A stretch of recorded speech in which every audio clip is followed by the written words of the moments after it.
Hi, everybody. It's Nana Marie in Quebec City. Can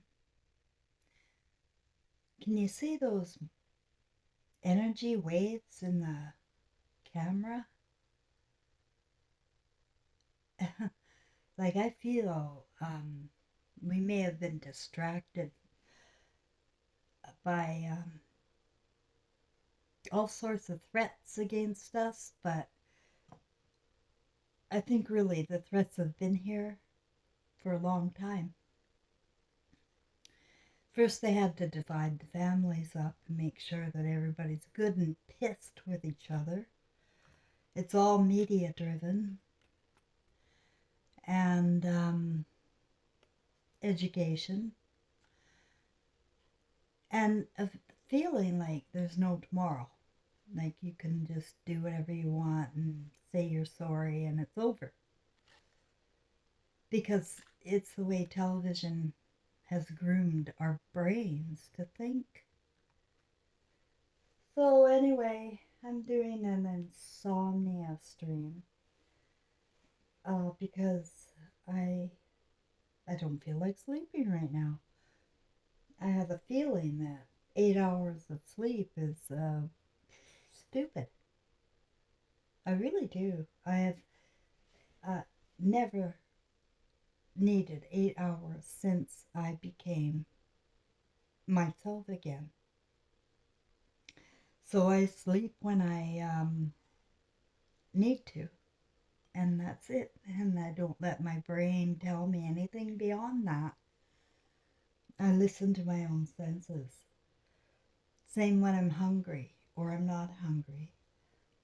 I don't conform to anything other than my own senses, and that's a good.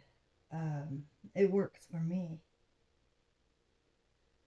But I have so many amazing stories about people because I mean, in all of my journey, I'm not to brag, okay, not to brag, but as I look through all of the people I've encountered, um, kindness and generosity to me is a way of life. It's not even thought about. It's not calculated for any kind of an outcome. I just am.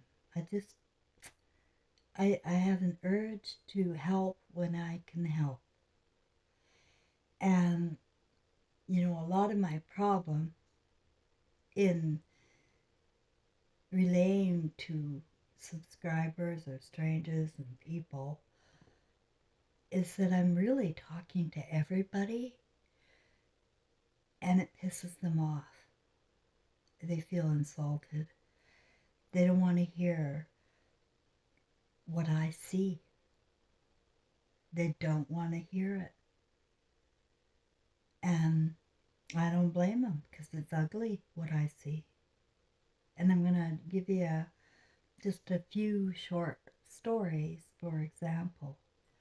Today, and I might recognize these types of people. But more often than not, these types of people are very covert, and they know how to present themselves as victims in a way that I could never. I could never. I can't ask for shit for one thing, you know, but some people really can. And it's a red flag. Pardon the red thing. By the way, I realize that people wonder what I'm talking about with red hair, burnt hair, orange hair. It is because it's part of my awakening in being visited by beings of light that there's something seriously wrong. That there is too much metal in the body. And it's funny because here's a story. When I was born, I was told I had iron poor blood. I can't even say the word iron. That might be a clue. Iron, iron, iron. I don't know. But I had iron poor blood, the doctors told my mom. And not only did I have to take this horrible tasting stuff, but I had to go in every Saturday for a blood test. I was 5. And it was torture. I was being tortured. That's torture. Because who thinks to ask what was this iron thing? And then when I was pregnant too, I always feel funny when something's being rammed down my throat. I've always been like that too. Just and all those scheduled things that we're supposed to take, scheduled medicine for preventative disease. I never liked that. Never liked it. But the red, I feel there is a RH factor. But here's the thing. Um, do you know what the medicine's made of? Do you know? And we don't know. Other than rumors. And I'm not going to get into it here and lose my channel. But what I'm saying is that I feel somehow, in some way, women and infants especially, well, men too, because I see a lot of redheads in court for killing their wives or something. But there's something that they can remove, like, I don't know, feelings. Could they? You see, I'm giving you my stories here about like I just wrote an article about step families and how they just utterly destroyed my world. In every angle of my family, I have a large family. Like my mother remarried, and he was a redhead, and he hurt me bigly. And the step siblings took her inheritance. I was left out in the cold. I wasn't even allowed to go to my mother's funeral. The step people took over. And then my dad remarried and had 3 more children. And he married a burnt redhead. Burnt hair, red hair. Like dark red. It's weird. And I thought she was, but she ended up being the same at the end. As soon as it becomes fun to start mocking, then I know that person has no freaking empathy whatsoever. They invented the Mockingbird program so that you'd mock women especially and make her feel small, as small as possible. Laugh at her posts, make her feel crazy and unwanted, unloved. You can get away with that here, and people will laugh and laugh and laugh with you, and it'll be fun. But you might be missing something. You might be missing feelings in someone. And you may be destroying someone. Like I remember at my wedding, Gary's filthy groomsmen were mocking me by putting ears behind my head. Like, why? I don't know. Ears behind my head? I think they're all Satan with their Bible thumping and mocking me at my damn wedding in front of my son, teaching him. And there was my sisters laughing with them. Like it's funny for the people. That's how we get joy here. We find people to get our joy from, and we laugh at them. Laugh and laugh. Look at her. Look at she's going on and on. Look at her over there on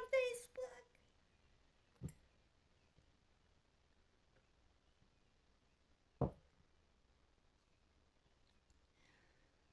And the human behavior is all learned because people have somehow, some way, forgotten about love. Oh, another thing about that Aaron thing is it came up recently. You know, I was dying in pain with this rheumatoid arthritis, really bad pain, and they wouldn't give me pain medication. None. None. Baby aspirin was the top. Baby aspirin. No pain medicine. But he really wanted me to take iron and B12. And I thought, geez, I heard that theme all my life. And I'm going to just leave that there. And you make your own decisions about, do you have feelings or do you know people that don't? And like I said, I use kindness is just my way. And here I have an example. And the woman's name is Gloria. And it's real, true story. And this story happened, when was this? It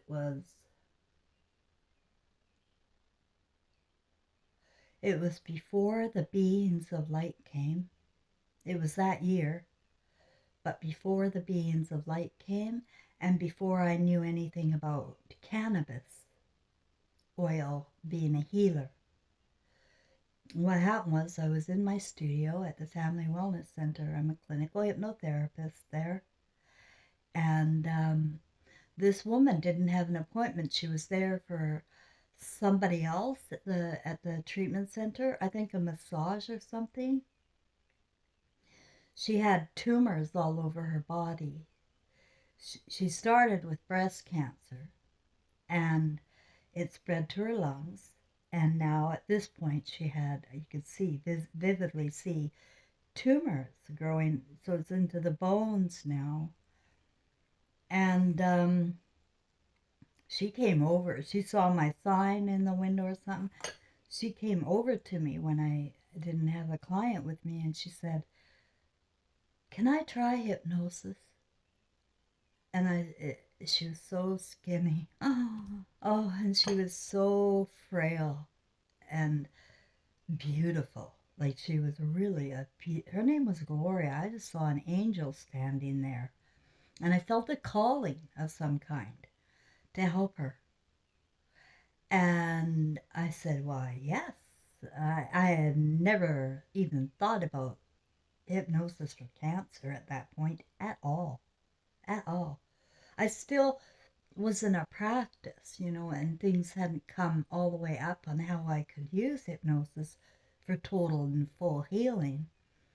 It was always accidental. I didn't know why or how. So now I do. But anyway, yeah, I invited her in, and I told her that you cannot really get enough out of it with one session. Um, that I would give her a couple of weeks of free, free hypnotherapy. I thought I would be at least helping her relax, right? She said she had 2 weeks to live. That's what the doctors told her. 2 weeks. So, um, but she couldn't come into my studio. She said, "No, I got my brother's out in the car. I can't come out. I'm too sick. So I'm going into hospice. But right now, my sisters are coming down from Alberta to stay at my house and with me. And you can come there and then see." So I did that.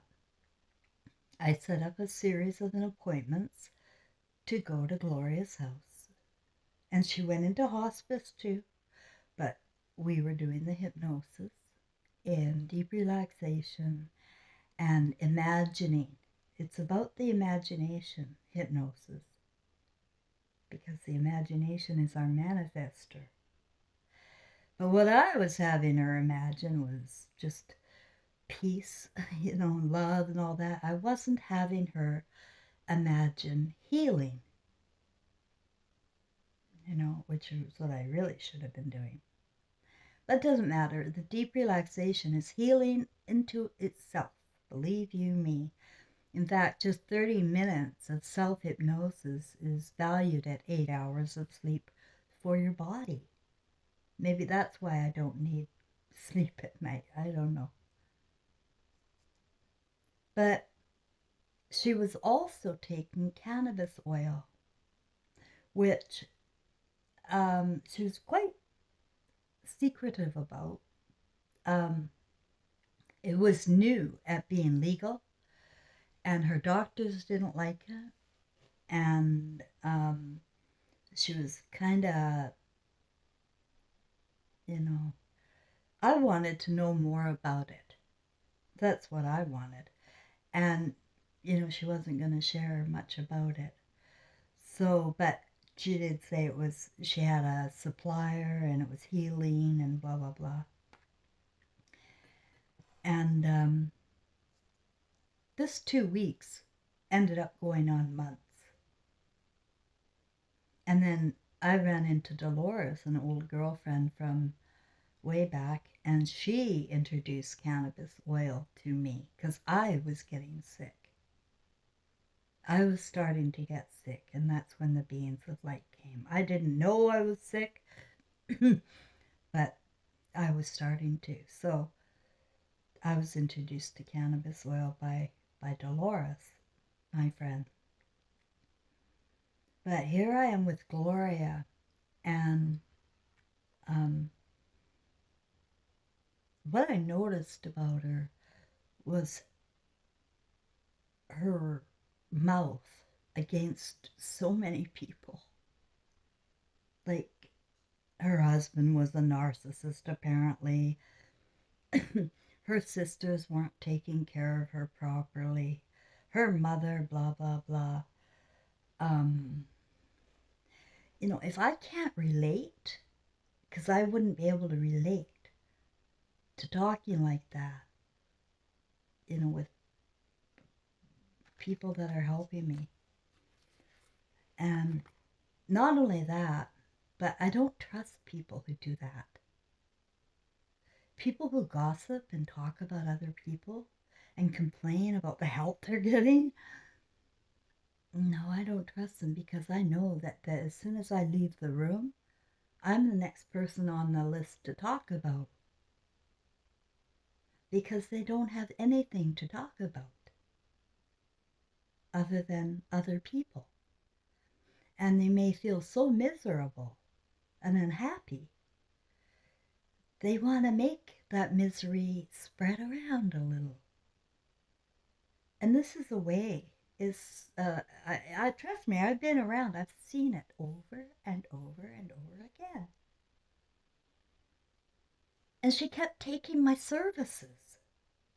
By now, you'd give me a tip or something, or cannabis oil or something. No, she don't do nothing. I can't take like that. I wouldn't be able to cope with taking from people like that. She had a nice house. There's nothing wrong with her finances. Nothing. Nothing. Nothing wrong with them. But she gleaned off of me because I was easy. Because I make it as like a strategy, like not a strategy. It's the opposite of a strategy. It's a strategy for people, but it's just the way I am without thinking. Without thinking. There's a big difference. You sit there and start thinking, well, should I help that person or should I help that person? Who the hell are you? Yeah, the answer is always going to be, yeah, you should help that person. And you should not badmouth that person. Because you don't know the ripple effect of what the word does to people. And, the person talking, I have no respect for them.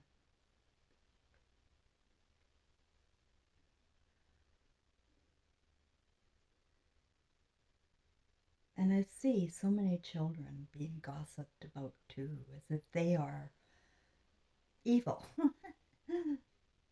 I saw a community group on Facebook. It was in Kelowna, and a woman was complaining about an 8-year-old girl. I can't even remember what the 8-year-old girl did, but this mother really had it out for her. Really did. It wasn't her daughter. She was in a class or something. There's some upset going on. And these emotional reactions against children. Hey, there's something wrong with you. I really do. Because I couldn't do that. That's how I measure things now. Could I do that? Could I do what people do? Like the post office guy the other day, sending me on a wild goose chase to get my parcel. Or the postal clerk who wouldn't take my grandson's book because it was Saturday. Even though it was empty, no one there, no lineup, she said, we don't do it on Saturday, not enough staff. But we're right here, and I'm disabled, and this walker is hard, and my heart could give out at any moment. Anyway, she sent it. But it was hard to get people. Strategy, maybe got a review or something. Because people teach you to be kind, but they teach you to be kind as sort of a strategy. I sort of noticed, a drop in temperature with people who I get too close to. And they're afraid I'm going to see through them, read into them, analyze them. When we are all telepathic, my friends, we are all the same. You could be too. You could read through me. It's just that we don't. We look at the face of things. We only see what is presented to us, and we assume it's true.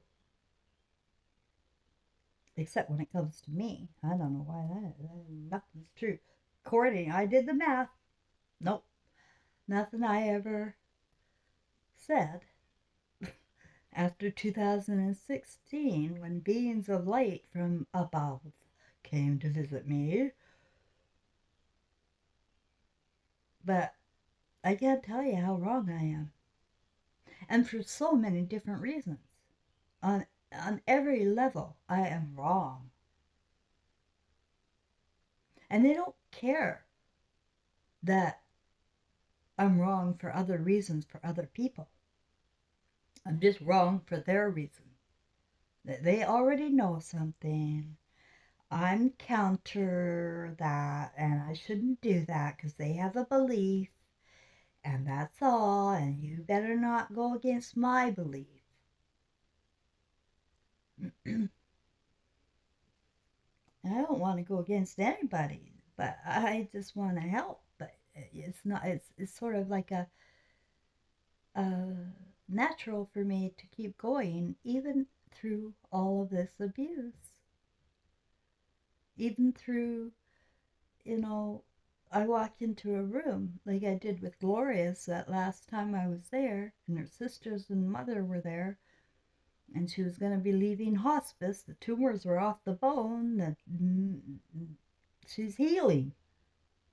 And I don't know if she survived or not. I just know she did go home from hospice. But I know how I felt when I walked into the room. I don't know what she said to her sisters and mom. But I can assure you, the room was as heavy as if a rock as big as a mountain fell into the room. And I just thought, whoa, what is going on here? And I literally backed out. And I said, I really, Gloria, you're doing amazing now. I think you can take over from here. And I turned around and walked away. So I don't know what was said or what she was doing, but she was finished with me, you see? Finished. And did not need to thank me.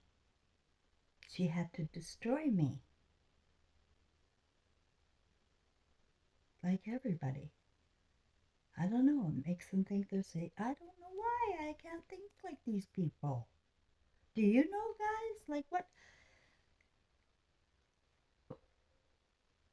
what makes the rich person be the first person to show up for free items at a garage sale?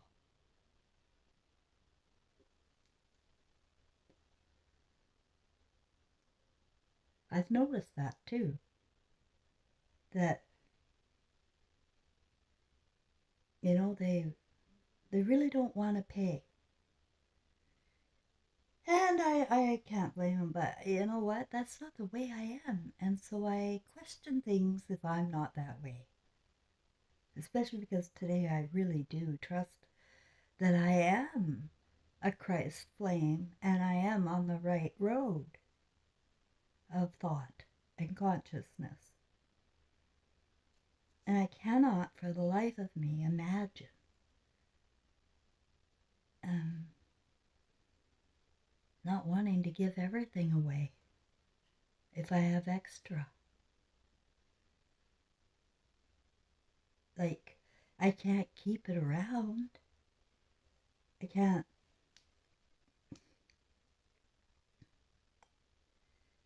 Fear will make you want to hoard things because you have a fear of losing it.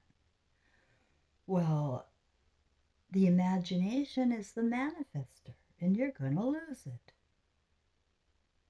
But if you are fearless and you use your imagination to think creatively, creatively, creatively, if you use your imagination to think creatively, you will be able to come up with all sorts of ideas. You can take other people's ideas and morph them into your own and run with them, the ones that appeal to you. Just make them your own and make them better, make it grow. Whatever you like in your imagination. If there's fear, you're going to grow that. What you're afraid of will come.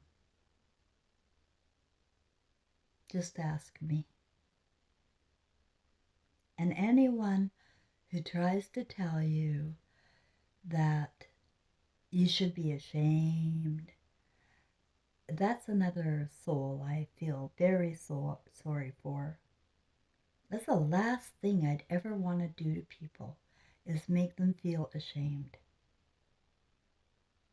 Me telling the truth or bringing the news, like facts, or my story, which I only have one side, I only have my story, is always taken as the enemy. Like, my message is the enemy. And then I become the enemy. And I don't even know why. I just don't even know why.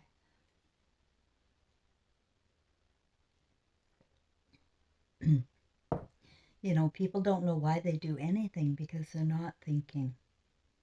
And this is a good thing to start, is to ask yourself, why do I think like that? You know, from time to time.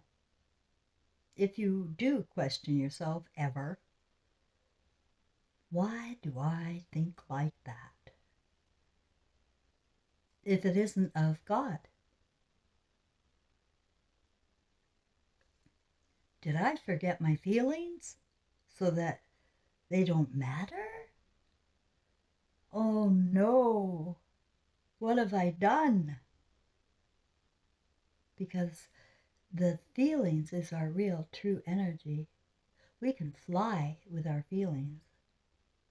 We can do magic with our feelings. Our feelings of love, joy, happiness. Go with compassion and empathy for humanity. But if at home, within your own families are broken families, you're going to have broken children. And if we're right, reincarnation people and near death experience people and spiritual people and everyone in between, if we're right that we are our ancestors and present selves, then whom will we be born into? Who? It is within our threads. And if we no longer have a thread, it becomes anything, any vessel. And it will probably depend on our mood. Because we have as much darkness on the other side as we do here, if not more. When we carry garbage in the imagination, in the tunnel.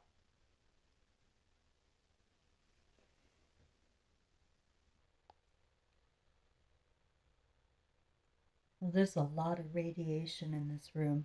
It says that it's 19 degrees Celsius, but no. It feels like a heavy 28 in here right now, and my window's open. I have my fan on.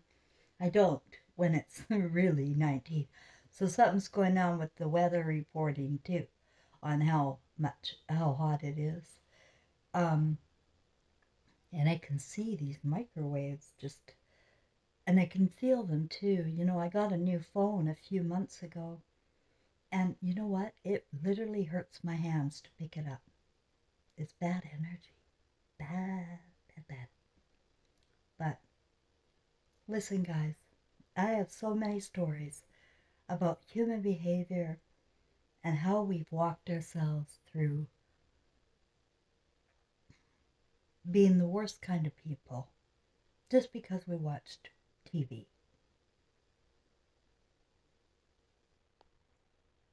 And good people get no thanks. They really get no thanks. And I know a lot of my subscribers are on that too. But here's another example and story that I have that I really want to share that's important to me, to be fair and to make sure I am full of self-disclosure. Because it's not just human behavior watching other people. I am very much aware of myself. So here the story is about how I lost my granddaughter. You know, I met a man online after I left Gary. And he had turned into a, you know what? And I get targeted for that. I, I found out later I was targeted by Gary. You know, second families are not safe in my world. I'm not saying they're not safe in every world. They're not safe in mine because my father remarried, my mother remarried, and it is nothing but pain and disaster and dysfunction. Total dysfunction. There's not a bond, a unity, a tribe that they can count on, I can count on. Nobody can count on one another. It's survival of the fittest in families. But by design, our brains were programmed to do that. And awareness goes a long way. So please, when I talk about it, it is not to trigger you and make you mad or teach you a lesson or punish you. No, I don't punish people. They punish me. You see how the judge works? It's like the opposite. And, I would never want to shame people or punish anybody. But when something comes up, like what I found in Frank's house, I found evidence, okay? And it involved my granddaughter. And I'm going to tell you how I felt. Like my legs fell down. I couldn't even walk. I can't even remember barely I had to get a phone. I had no phone. I got to get to the police. I had no phone. Frank was away for the weekend. And I had no phone. You see, he had been drugging me. And the doctors have been too. I was completely out of my... I see pictures from myself in that time, and I do not know who that woman is. Okay? It was really bad. I'd lost Trevor. I didn't know about Gary, but he was very covert and devious.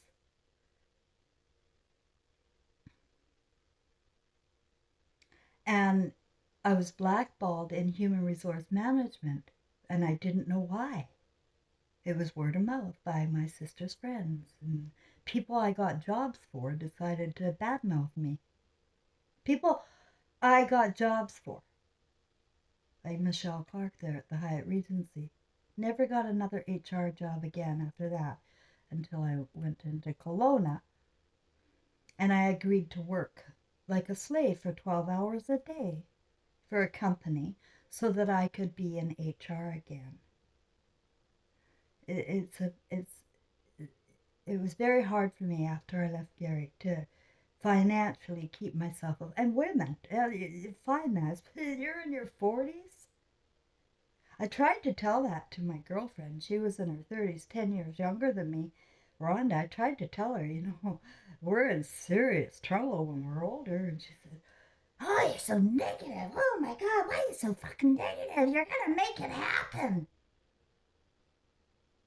Now, there's observing and experiencing real things, and then there's denial that real things are happening to your friends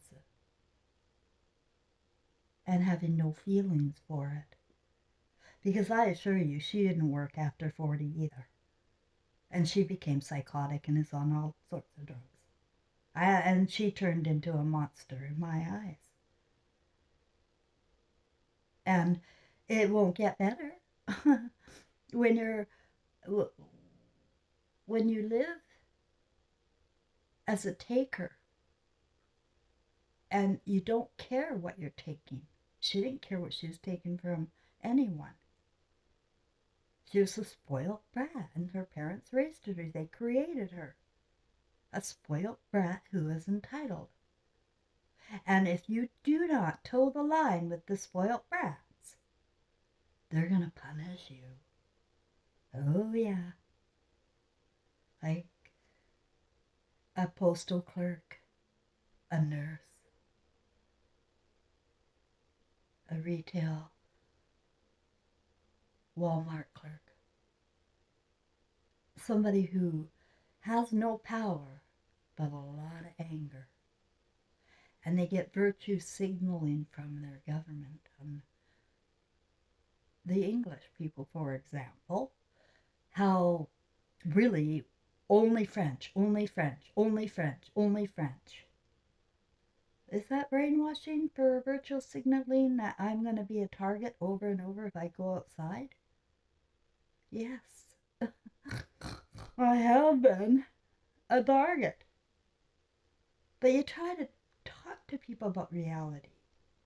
I don't know what they're hearing. I just hear a bunch of whining. Maybe. I don't know what they're hearing. But I hear them going on, about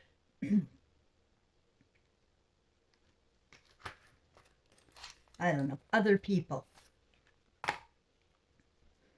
And we need to be more insightful. And we have to stop looking at the face of things because it's not real. Nothing's real on the face.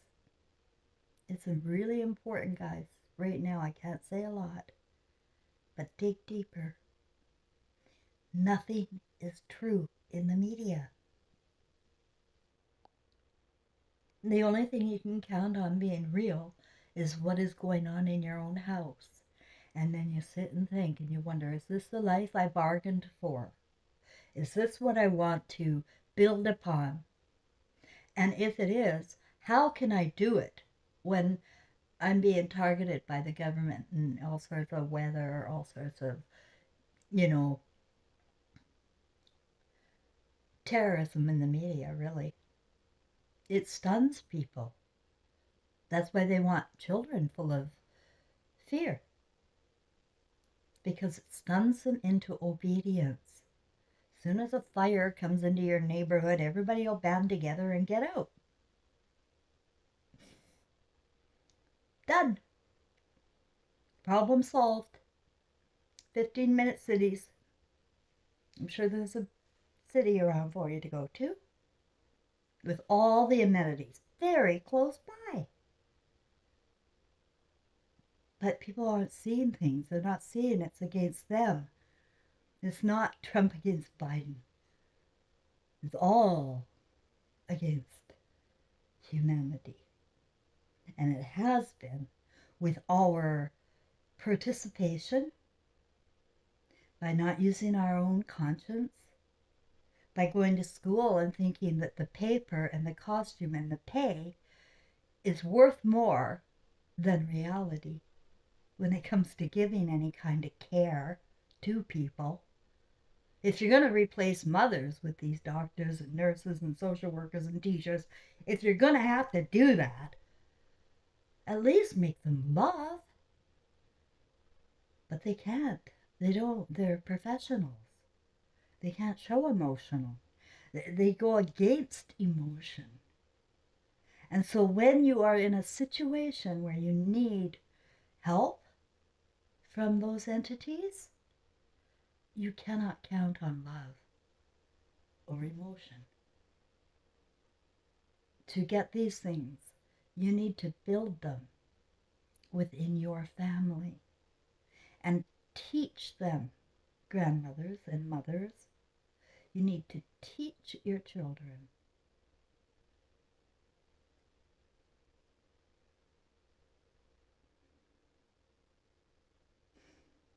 by example.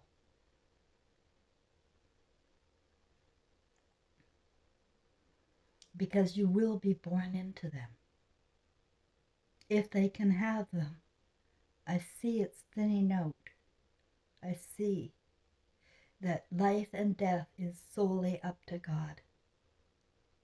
And nobody else can control that. They can make us suffer. But in my case, I have proven I can overcome anything. Now, I do still have heart failure. It's bad. My blood pressure is in emergency mode right now.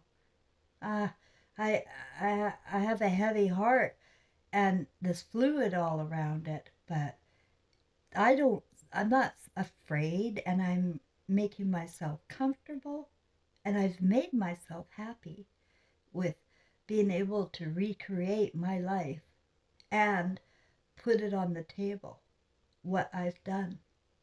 And so this is the final end that I'm going to tell you what I did. Is that I sent Frank to prison for 2 years, and he left me with his bank card. He was a strange guy. It's like he had autism or Asperger's or something, and seemed a little immature that way. And I saw him as a little boy. That's my problem. I did not see him as a threat or a danger at all. I saw him as a little boy. And um, when he went to prison, he left me with his bank cards so that I wouldn't be destitute. And I had to get a townhouse. I moved across town. I got this kind of dumpy 30-year-old 2-level townhouse with a basement.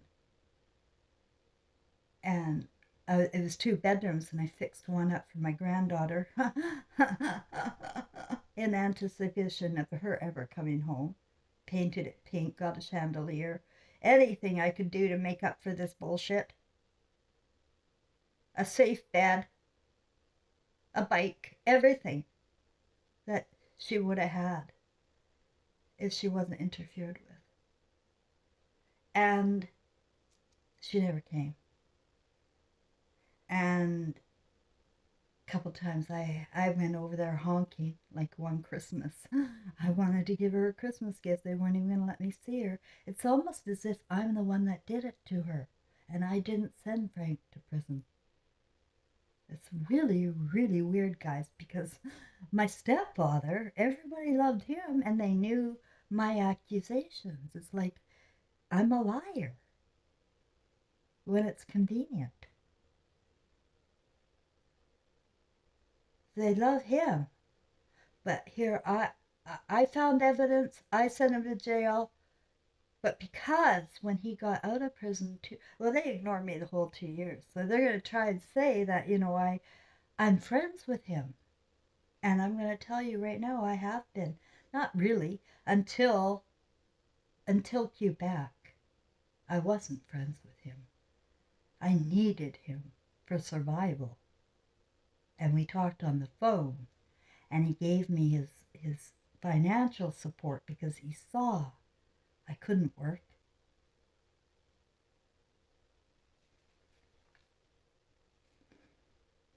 I needed time. I was in PTSD.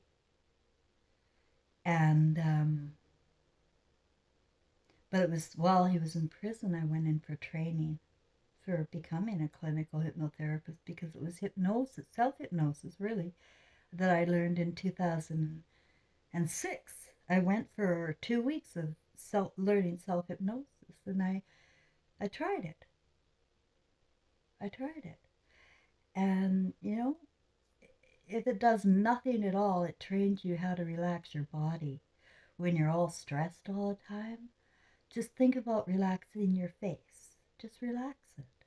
Be aware that it's tense and relax. Be aware of the tension in your shoulders and relax. You need to take good care of yourself to think properly, right? To begin with. And not taking care of yourself will do that. I don't know why I keep going off topic with this one, because it hurts me. It hurts me, this topic. Anyway, it hurt me that I had to accept his friendship, because I'm going to not lie, I had zero. And there was a woman in my community called Silverado who really wanted to spread the bad word about me. She had horses, and I introduced them. I introduced my granddaughter to her. I brought her over there for horse riding. And this Silverado and her became friends, and they're still friends. And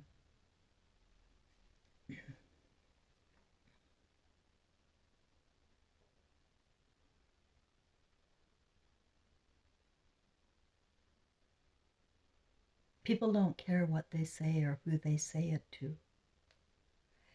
And they don't understand the importance of family and the family thread, especially if they're broken. Like I know Silverado's mother died of lung cancer. And Silverado was somebody I was going to ask to bring me over some cigarettes when I had lung cancer. Or cannabis oil, both.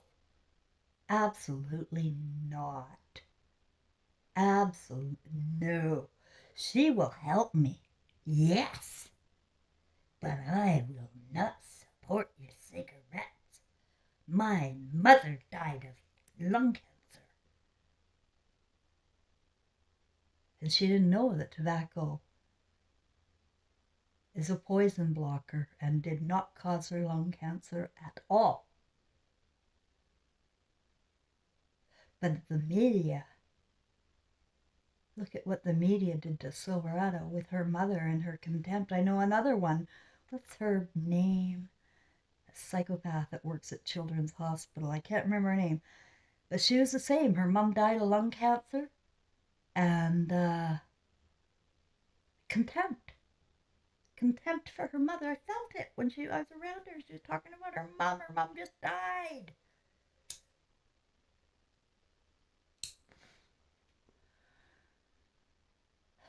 We pick our mothers, and their mothers are creating us. So I guess they're creating monsters. Because that's my experience. Like I said, my mom, well, she was a monster. But I am not.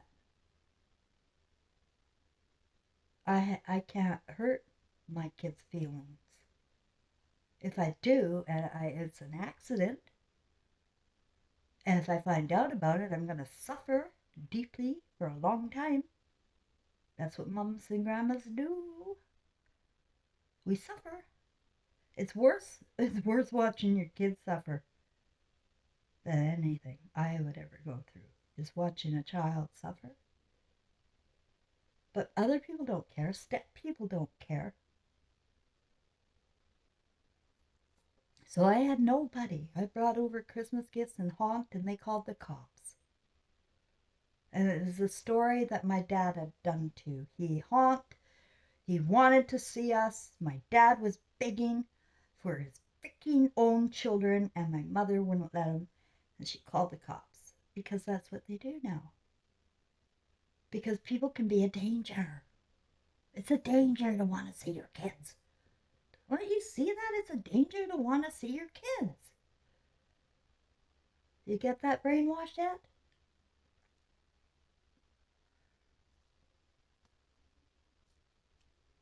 So that was it. Then I did let him help me, and I felt like I've been through too much to not be able to accept his help, because soon after the beings of light came, I had an incident at the hospital. And if you're a vulnerable person with nobody, you're going to be targeted there too. Oh, it's horrible. I had 30 hours, March 27th, 2017, of hell. And I'm not going to get into it here, but it's, you think World War II ended. And I know why my auntie jumped out of a 7-story window and when she was depressed at some institution. And it wasn't because she was bipolar.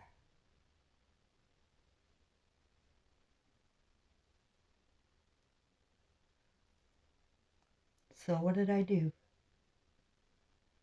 It really took, like even here in Quebec, like I would end up sick. Once I ended up, the ambulance came and had to come through my window to get me.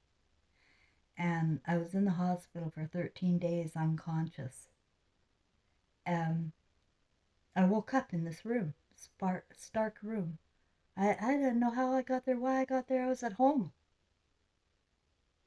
And all I had beside me was a phone, like one of those old-fashioned landline phones. It's like straight out of 1978. One of those phones. And I said, and they had all this gear on them, and they were, it was the start of the pandemic. It was the start of that. And Frank didn't know where I was in any hospital or any room or anything. I was in Quebec. That's all he knew. And he found me. He found me and he insisted on a phone in my room. He wasn't going to take no for an answer. And he was like that a lot with my family. He gave my family a lot of shit, especially my brother, when my dad was dying. He gave my mother shit when she was hurting me emotionally. He knows them all. And he's the only one who's ever really stood up for me. And that was just one, over and over again, he's found me and saved me and helped me out. And then I get these cards on Mother's Day, on Valentine's Day, on Christmas. I get cards and presents.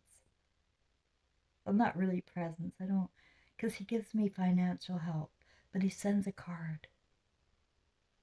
And it's always signed your friend. It's always to my precious friend, signed your friend. And what he did is research in the hospital, in the jail, about this disease of the mind and the imagination and how it goes to rot for so many men.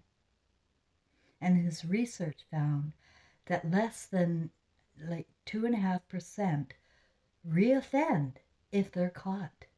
It is such a hideous, horrible crime in the heart. They stop. They stop. But people are protecting them for their feelings. They need something from them, because oftentimes I needed Frank. And so he made himself indisposable to me. And that's why he got away with what he did. But now he has turned that into something that, if it wasn't for him, what would I do?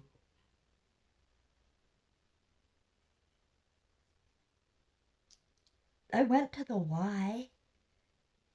I went to the charities. No, there's no help there, guys. It's all for donations and the employees and the shareholders. It is not for the regular people. Nothing is. There is no mother out here. No mom. And so what I did was, he has to go for this hearing every year or something to be registered. And he lost his whole family, his kids. He's been living with his mom. Doesn't go anywhere other than taking care of his mom and going to church and going to the mall with his mom, or McDonald's for ice cream, or to the graveside to see his dad with his mom. He's still driving, but he's shaking like crazy now with Parkinson's. He went to prison, I think, in 2011 or 12. He got out in 2015. Or was it 14? I don't know. I forget my years. He was in for 2 full years, and then he was on this parole that was very stringent. He couldn't leave this place, this motel thing, John Howard Society. Very, very humiliating. Humiliating and strict. And then they deserve, you cannot do crimes against children. That's what I thought. That's what you think, and that's fine. Fine. But when does punishment become too much? Is when every year you've got to go down to the police station and register, and you're on this public thing, and everybody knows there. And you're a good person now, and you hate yourself for what you did. You'd never think of doing it again. And you hate people who do. Because you know that the media, the Bill Gates links in the 90s, and this innuendo pornography going on in cartoons, it is driving the census. so that nobody's safe. And every time he started to talk about this, he has to go again, he has to go again. Well, finally, about a year ago, he said he had enough and he's going to fight it in court. He's going to do a court thing where he wants this stopped. He wants the punishment stopped. And I said, I don't want to hear about it. It really feels like it would be disloyal. All this help. Only guy standing still. And I'm still saying that. Well, this week, I decided to write him a letter of support for all the reasons I've told you. That I don't condone. I'm the last person to condone. Anybody says I do condone it can kiss my ass. They're projecting. They're the ones condoning it by focusing in on me, who exposed it. See how twisted it became. It's destroyed my life and my reputation. And I'm done, Tish, who screams at me, sends emails to me about what a horrible grandmother I am, and other abusers. Kiss my ass. Because to me,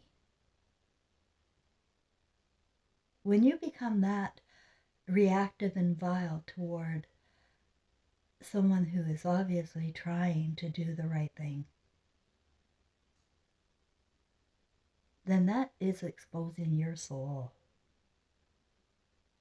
And it feels to me like it's really not there anyway for me to care about. I care about the people who care about me now. I won't be drained anymore of my unfortunate way of just giving without thinking. Oh, what a fool. I didn't realize it was a game. I didn't think it was a hustle. I thought people said what they meant and meant what they said.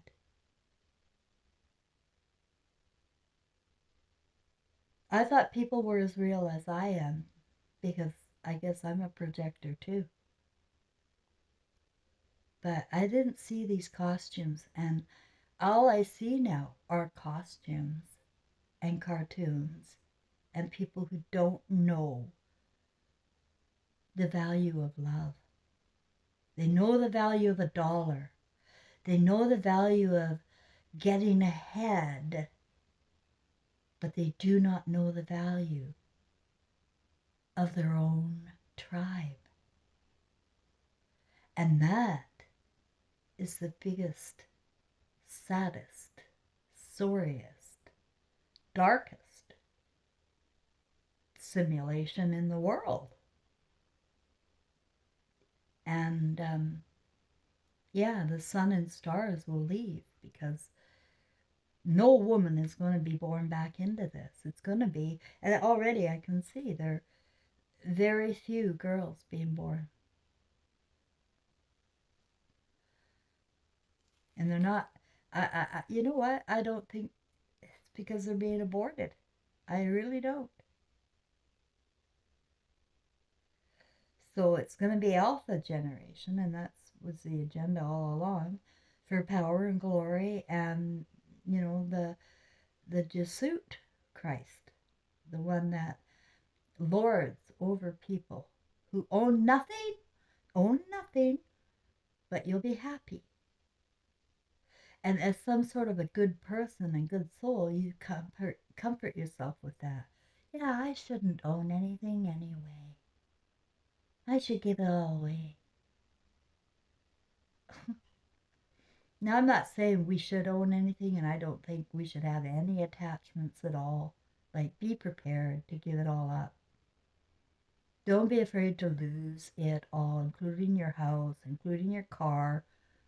It can go. It will go. and towns fall down. But you've got your soul who can recreate out of nothing.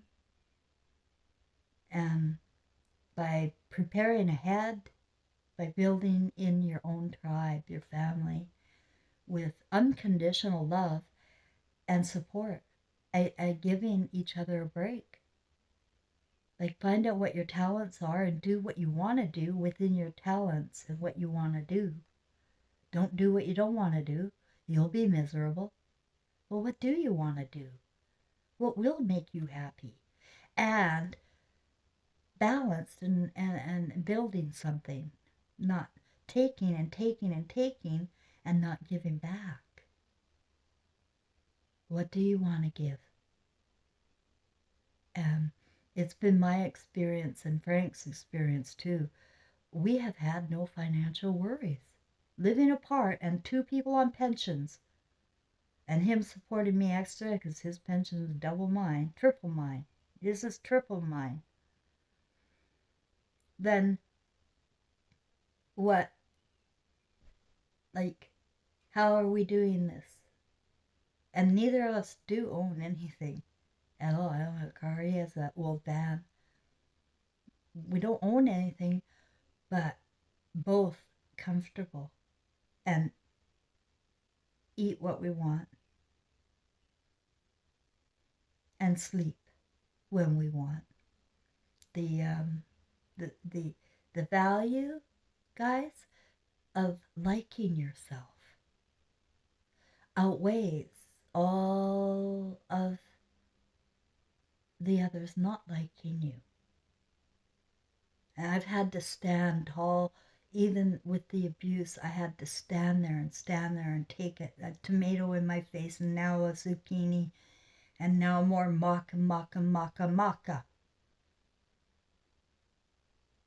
Well, you're welcome to my Mockingbird Hill. You're welcome to my Mockingbird Hill, because I'm in peace.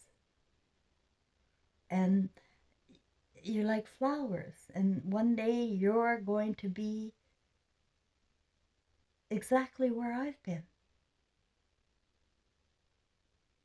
And these feelings, I want you to know, that come later, and they will come, I want you to know that they transcend onto time. And so, if you have somebody out there you love and that you harmed and they're crossed over or something, it doesn't hurt to talk to them, cry, emotionally talk to them, and tell them your true feelings, and get any kind of shame out of you or any kind of fear. And understand this, if you are thinking of them, they are thinking of you, because you're connected emotionally. And what we're doing here is not emotionally. We're connecting with lightning, with ego, with titles, with big shots who think they know other people or think they can use children as pawns and mock their mothers or their grandmothers. There's peace and goodwill. You're welcome as the flowers on Mockingbird Hill. When the sun in the morning peeps over the hill and kisses the roses round my windowsill, then my heart fills with gladness when I hear the trill of the birds in the treetops on Mockingbird Hill. Tra-la-la, twiddly-dee-dee, it gives me a thrill to wake up in the morning to the mockingbird's trill. Tra-la-la, twiddly-dee-dee, there's peace and goodwill. You're welcome as the flowers on Mockingbird Hill.